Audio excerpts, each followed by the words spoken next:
we're going to do the Just Ask Jess. So the illustrious Roz is, as always, going to ask me a question selected from her magic question bag of tricks. I don't know what's coming. We'll see what she gives me, and I'm going to do my best to answer it in a compos mentis fashion. Okay, wonderful. Thanks, Jess. Well, this week we got another really interesting question that came in the mailbag for you. Are you ready? Yeah. Okay. You're supposed to say I hit me. didn't sound very ready, did I? Yes, I'm ready. I'm ready, Roz. Give me. Okay, here it is. We're growing and have lots of new people. I'm trying to introduce more structure to our onboarding process because right now it's basically just sink or swim. But a lot of it falls to me and I don't have much time. Preaching to the choir over here. Any tips on how we can onboard people quickly? Oh, okay. It's not such a tangly one. No one's like unhappy in this one, which is good. Um, so as much as possible, I mean, much as I'm probably going to wax lyrical at some point on this show about technology and people, technology is your friend. Um, what can you automate? So create checklists. And in fact, if you buy our HR toolkit, we have an onboarding checklist in that toolkit. So you don't have to keep remembering every time what you're supposed to do every time somebody joins. Also, a checklist you can give to somebody else. So if there is somebody else you can get to help you out with doing all the nits and bits and pieces, that's great.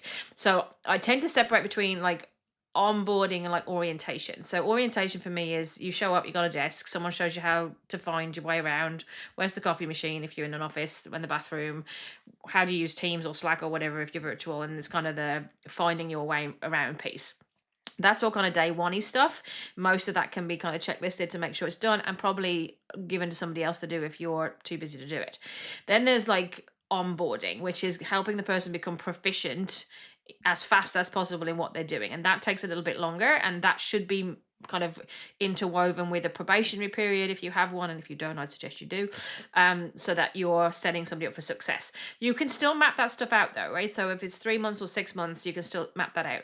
But think about what can you template, what can you do as online learning. So we, for example, we produce overview courses that we host for clients in an online site. So when the person starts day one, you've got time to spend with them in the morning to get their like CRA paperwork and stuff done, but then you need them to go and do something because you've got email you've got to check. You can set them up to do their online courses for a couple of hours. That gives you a chance to go back to work and gives them a chance to still learn without you having to sit there and take them through an endless PowerPoint of information that gets a bit boring for everybody after a while. So I think about like what templates can you use, what checklists can you create, standard presentations, online learning, anything that they can kind of do before they show up too, if that's possible. Some people have security reasons you can't do that, but if they can do stuff before they come, then they hit the ground running when they show up. So that's kind of the nuts and bolts of it. Make sure though, if you do, particularly if you have a probationary period, but even if you don't, but certainly if you do, you need to be having check-ins with people regularly. So if that's not you, identify who it is. But at the 1 month mark, the 3 month mark, and if your probation period goes that long, the kind of 5.5 month mark, you need to sit down and talk about how that person is doing relative to what success looks like in the job in order to make it work.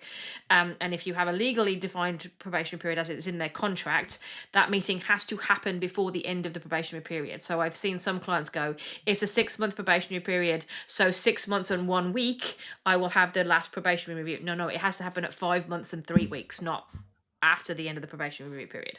All right. So, but all those things can have checklists associated, templates associated, e-learning, and that kind of stuff is really useful. So, if you do buy our toolkit, there's a lot of that already in there, like short courses and stuff, like Respectful Workplace is already built. But you can also build your own if you've got the time. Amazing. And people find the toolkit on the E3 website? So it's in the process of being built. It's supposed to go live in September. But if you want to have anything before then, give us a shout. And we can. Amazing, amazing. So reach out and get on the list to be in the know. Yes, Okay. and I am contemplating, we're going to see whether we put this out or not. I am contemplating pre-selling founder rates. So if you are one of the first 100 people to sign up for the toolkit, you get a lifelong annual subscription price. So that might be something worth considering. Love it.